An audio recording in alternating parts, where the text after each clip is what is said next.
Megan Murphy is deputy editor of Self magazine, and Dr. Carol Ash is the director of sleep medicine at Meridian Health.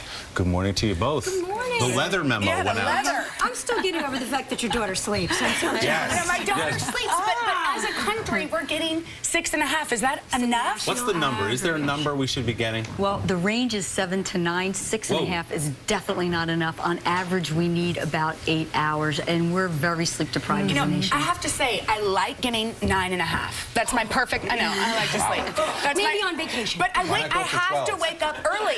In my body. Well, 12's good. Yeah. I wake up early. You know, I'm an early riser, so it means I have to go to bed around, you know, grandma special, which is fine. But you say this really affects our health. That's the crazy part. It makes your brain fuzzy, you're less alert, your reaction time is terrible, you can't remember anything.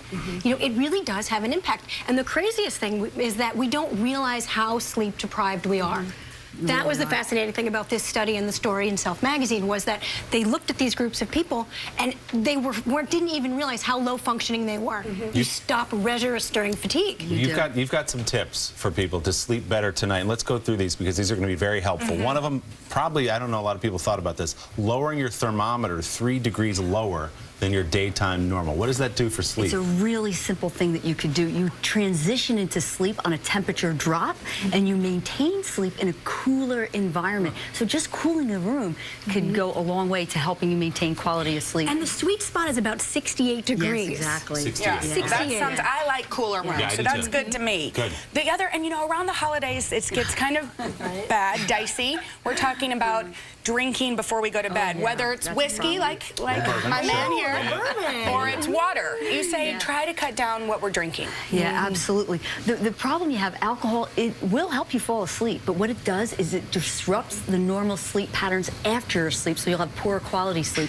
And if you drink too much liquids before you go to bed at night, you're going to have to keep getting up to go to the bathroom at night, so you want to avoid that. The other thing is there's sugar in a lot of those drinks, wine and all the rest of it. So keeps once you awake. metabolize that, your REM cycle is completely disrupted. Yeah. Right. Another one that's good for year-round, I think, turning off the TV, computer, smartphone, anything that gives off that artificial light. But you say an hour before bedtime? Yes. That's hard for people. for me. That's hard.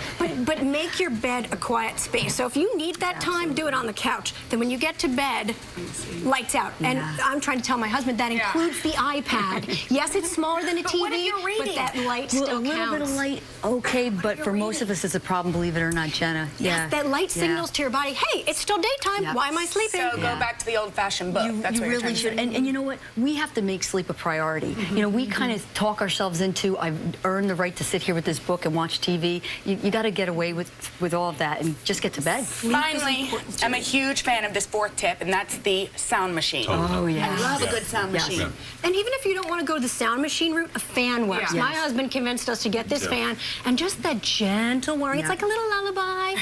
It drowns out sirens if you're in the city, crickets if you're in the country. It's just that gentle lullaby, that whirring of the fan. It'll block out all the intrusive thoughts and block out the environmental noises. And around the holidays, a really important thing, we all gain weight. Yeah.